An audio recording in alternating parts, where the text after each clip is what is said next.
Bien, pues muchas gracias y buenos días a esta rueda de prensa después de la Junta de Portavoces.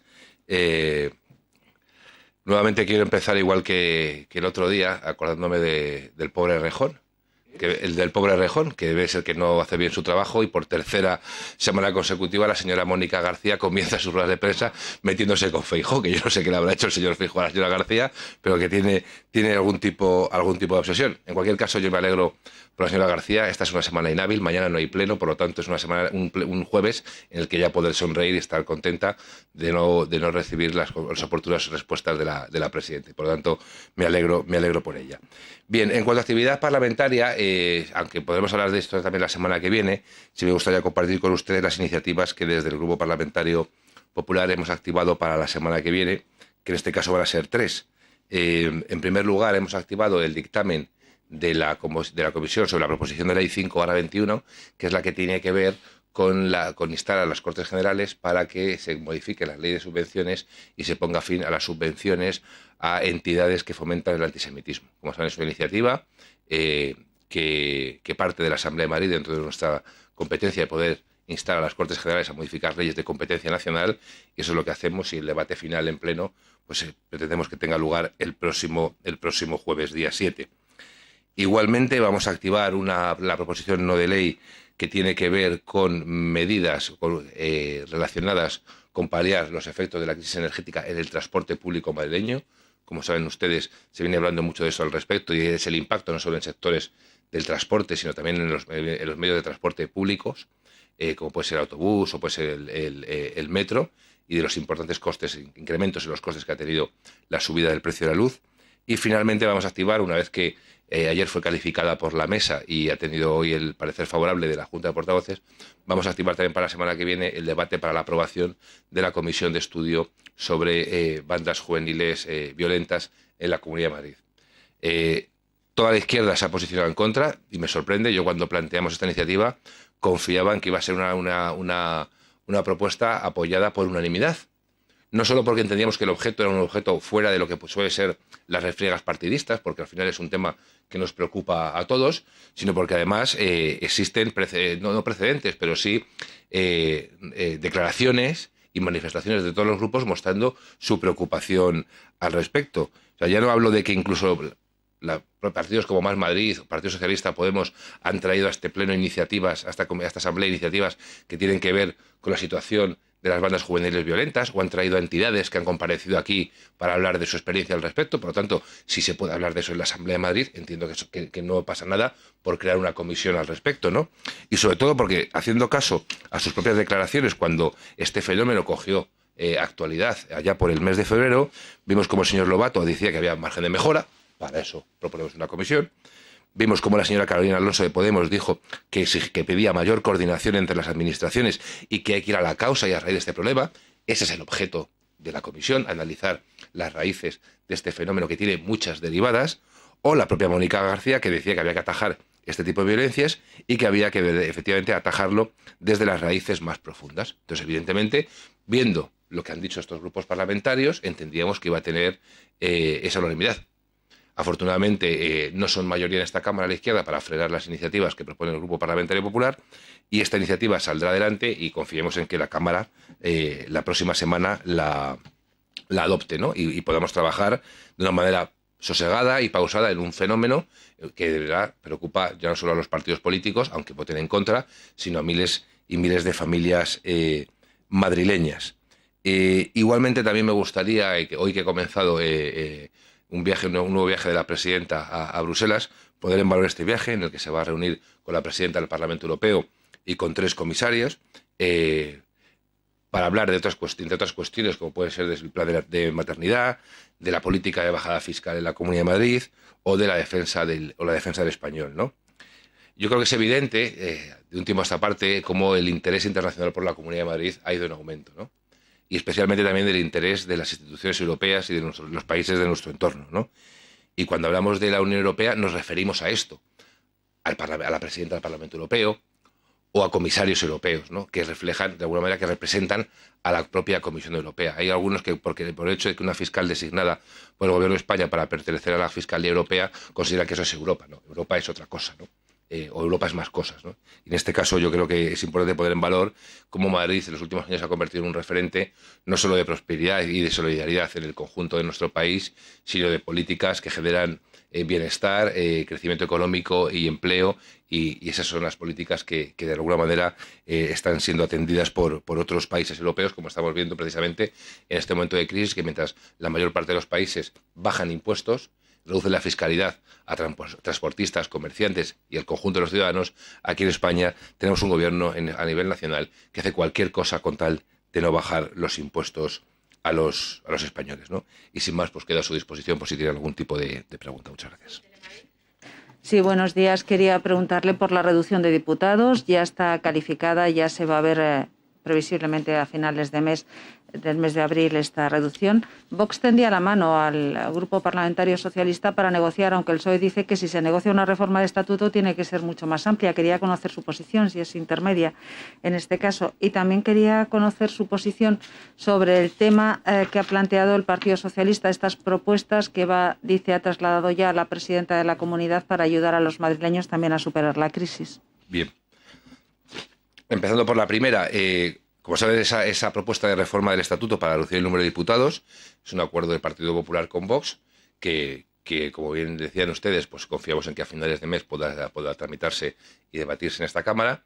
Y evidentemente nuestro acuerdo con Vox se limitaba a eso, pero nosotros evidentemente entendemos, y ya lo dije aquí la semana pasada, que todos los grupos tienen todo el derecho a plantear cuestiones acerca de lo que puede ser, una vez que se propone la reforma del Estatuto, pues evidentemente cualquier grupo ahí puede opinar y presentar enmiendas acerca de lo que considere oportuno, ¿no?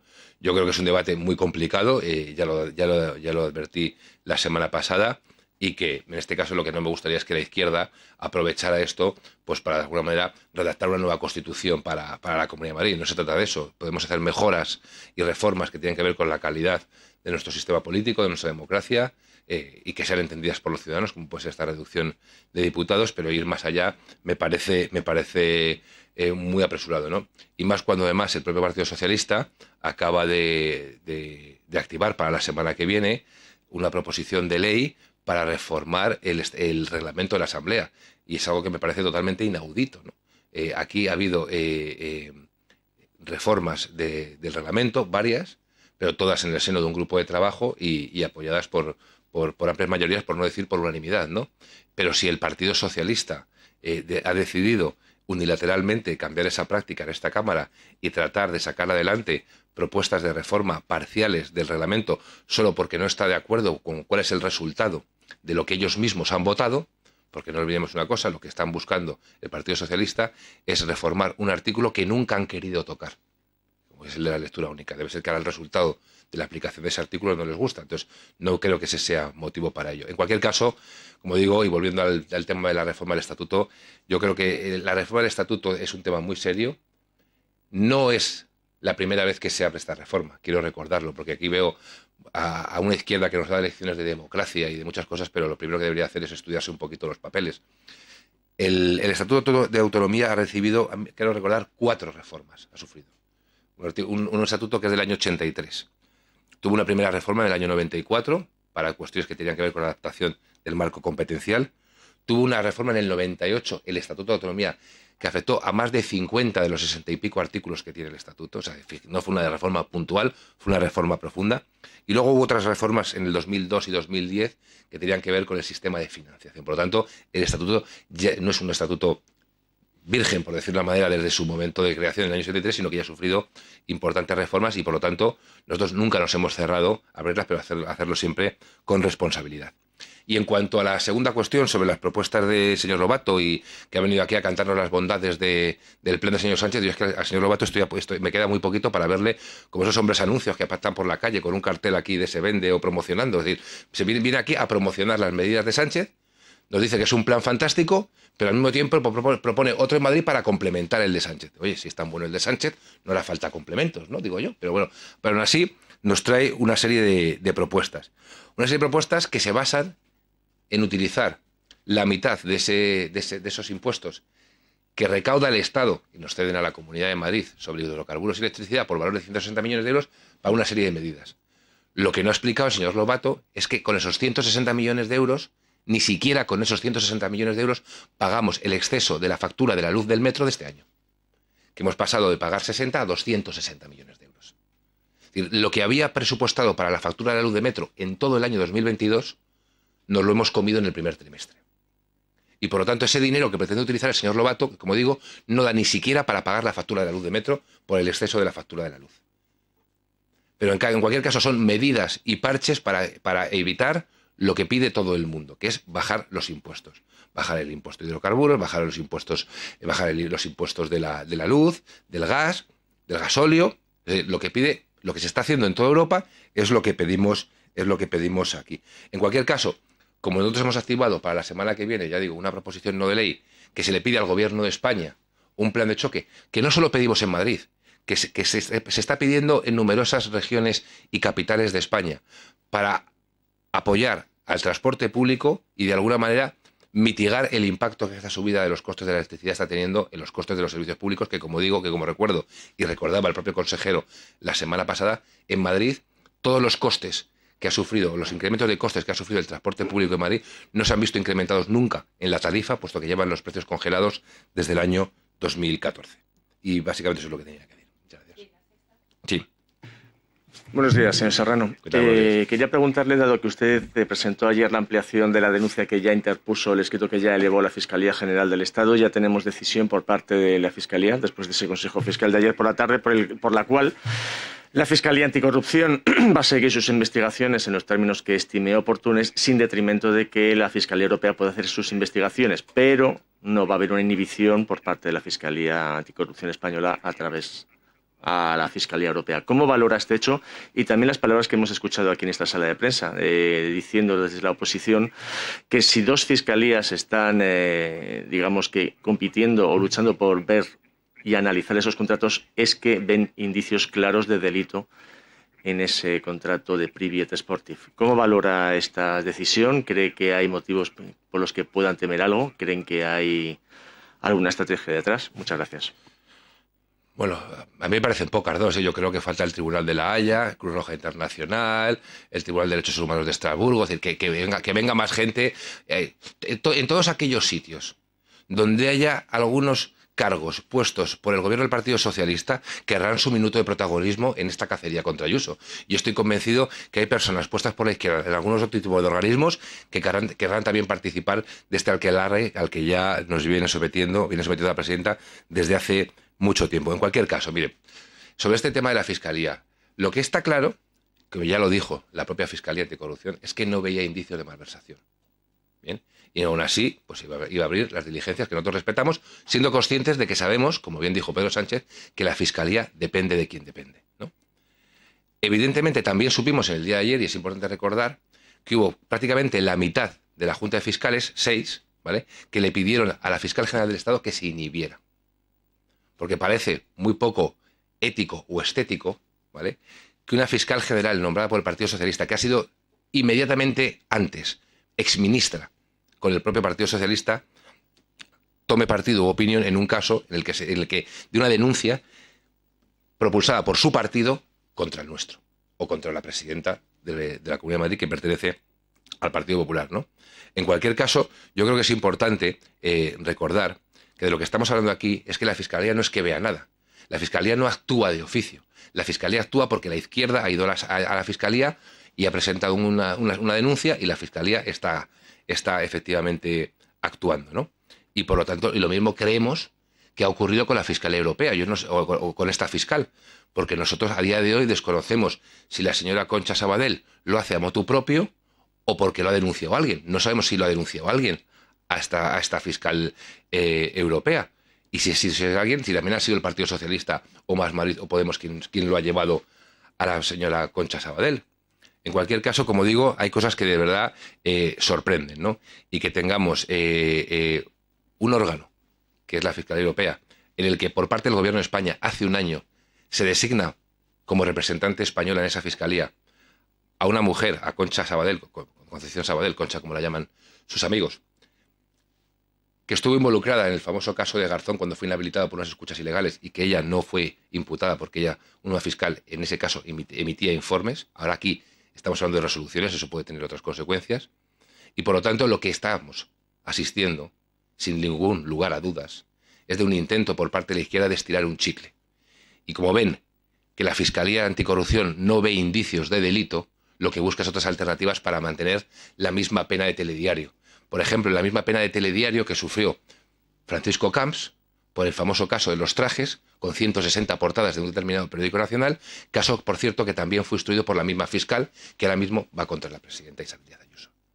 En cualquier caso, como digo, si realmente este nuevo órgano o esta fiscal designada por el gobierno de Sánchez, por Dolores Delgado y por el antiguo ministro de Justicia, tiene interés en conocer posibles casos de malversación o de fondos europeos, yo le puedo dar una serie de ejemplos, porque claro, es curioso que esta mujer fuera designada hace un año y nadie haya oído nada de su trabajo hasta hoy.